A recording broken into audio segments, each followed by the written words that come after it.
But we don't do those things that we're not good at.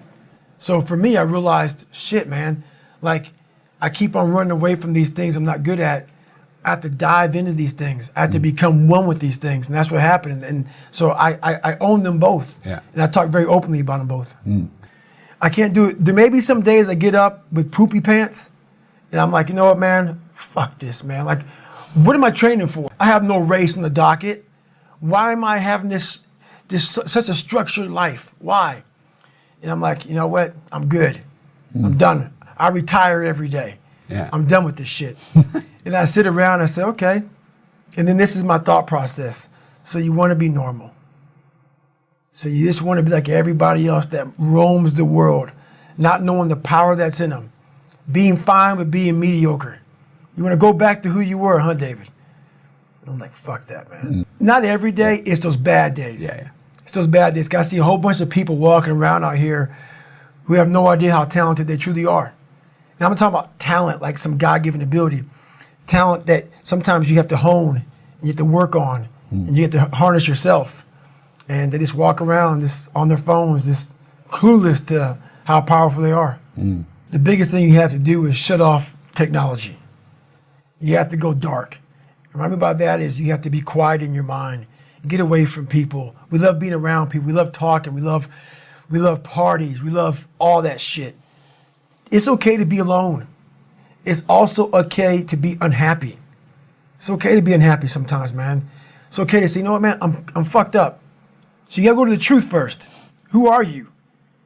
Get really accountable and say, okay, who am I? What's the truth about me? Get to that dark place in your mind. Figure out, it may take months, it may take years. Figure out your purpose. Figure out what you want to be in life. And then from there, okay, I have my purpose. It may take a long time. No one knows their purpose because it's too loud. Find your purpose. From there, all right, you got to start planning. People love the planning phase because it's very comfortable. Then from the planning phase, you got to go to execution. So the execution phase, what we all hate, because that's where the real work begins, and that's when the failure happens, and the failure. So, but you know, that's kind of how you have to do it. Honestly, what's funny about this is people may hear all this and say, God, this guy's such a structured guy, talking about demons, getting over things. That sounds like his whole life. It's true, but I'm the most peaceful person on the planet Earth, even with like the conversation. I got to go to the gym. I have to do this, I have to do that. Every day I'm winning. Every day I'm winning the other voice in my head. So I'm at peace with myself.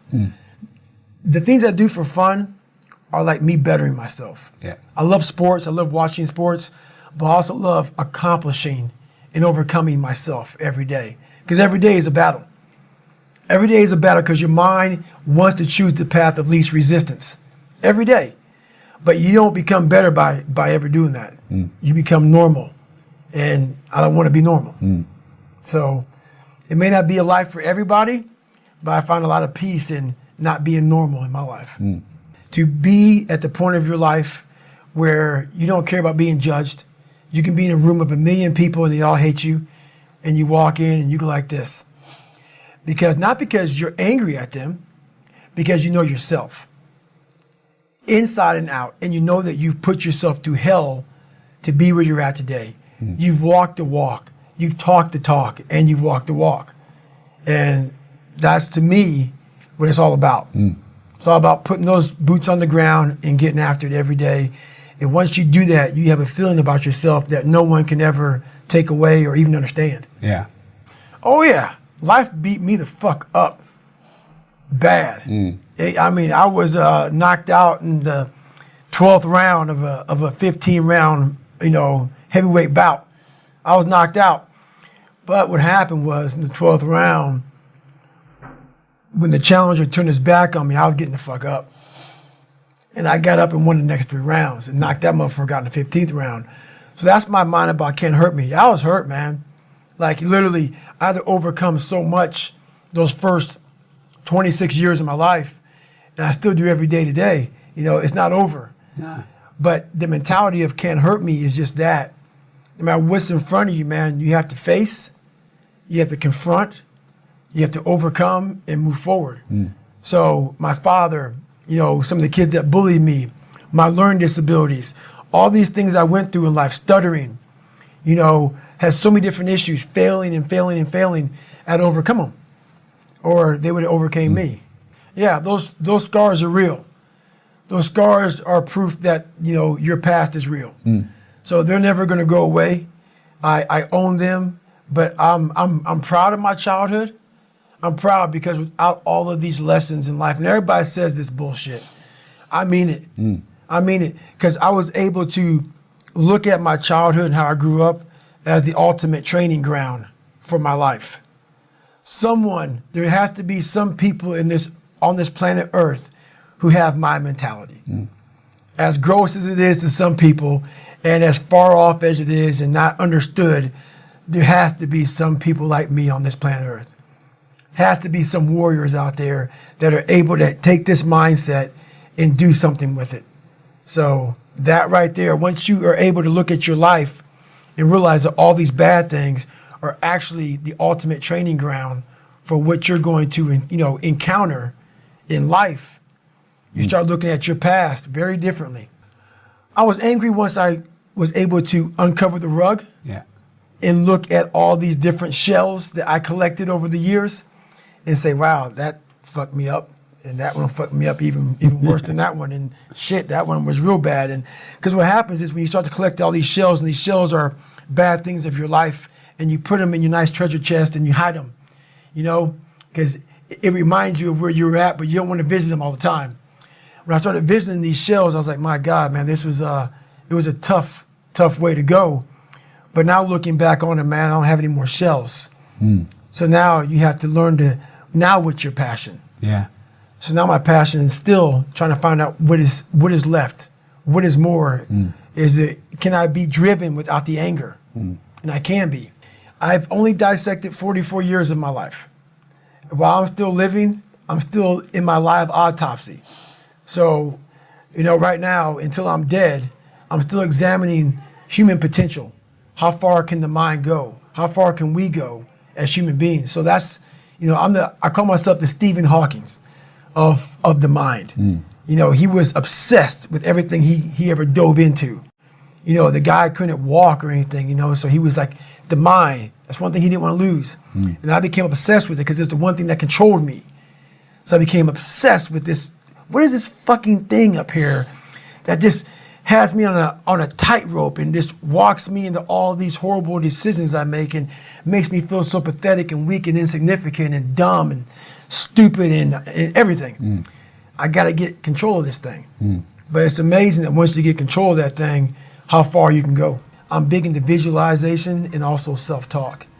But also where do I want to be in life? Where do I see myself? And then I start making these plans and how I'm going to get there.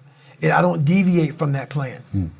So that's kind of how I do them now. I mean, it's a lot more to it than that, but it's a lot of quiet time. I shut out a lot of noise. I only have people in my life that need to be there. If you don't need to be in my life, I'm not about acquiring more friends. I'm not about noise. I'm about, okay, are you trying to go somewhere? You can jump on board. If not, I don't want to hear all your problems. Do you have a solution for your problem? That's what I'm all about right now. So I'm not about whining, bitching, complaining. I'm about, okay, we need to go this way. So that's the biggest thing. I forget his name, and I'm not trying to meet him anytime soon. That's not it, but I'm fascinated with the guy Free Solo. He's another guy very similar to me, even though I'm not climbing rocks like he did. He has a passion to do something, and he's in at all costs. And what he was doing, what he did, I'm not so impressed with what he did. I'm impressed with how he shut the whole world out when he was doing it.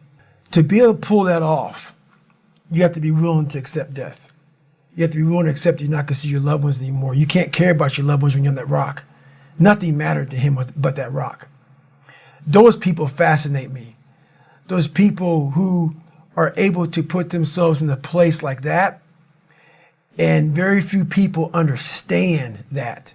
To want something so badly, I'm not saying that, because I don't think he believed that he was going to die. I don't. I believe that he was willing to sacrifice everything to pull that off. Those are the people, and there's very few people like that who are willing to say, you know what, man, you don't get me because your feet are nice and firm on the ground, and that's where you want to put them. But for me, there's more to life than that. And for him, that lasted, I don't know, 3-4 hours. That took him, I don't know. It took him a while. It's over now. He risked everything for just a few hours on a rock. And I've done that with my own self, with my own personal life, is I've risked so much, but what he gained and what I've gained in these 3 or 4 hours, in these moments, are something that people will never know because they've never put themselves on the rock for 3 or 4 hours and put everything on the rock. And that's something that very few people can understand. So they think he's crazy. And those are the people I can't talk to because it's not craziness. He found something like I found something. I found this. I'm exploring this. He was exploring this. He explored it on the rock. I explored in different venues. So those are the amazing people, that's what I find amazing, who are willing to say, look, honey, I love you, but you have to understand something. I have to go away for a while here. I may not be with you all the time because it takes 100% focus to pull this off. I need quiet, I need dedication, I need sacrifice from myself. And I need full support because it's gonna cost everything to do this one thing that takes 3 or 4 hours. That's the dedication I'm looking for. Right. And that's the dedication that does not exist in this world. Does not.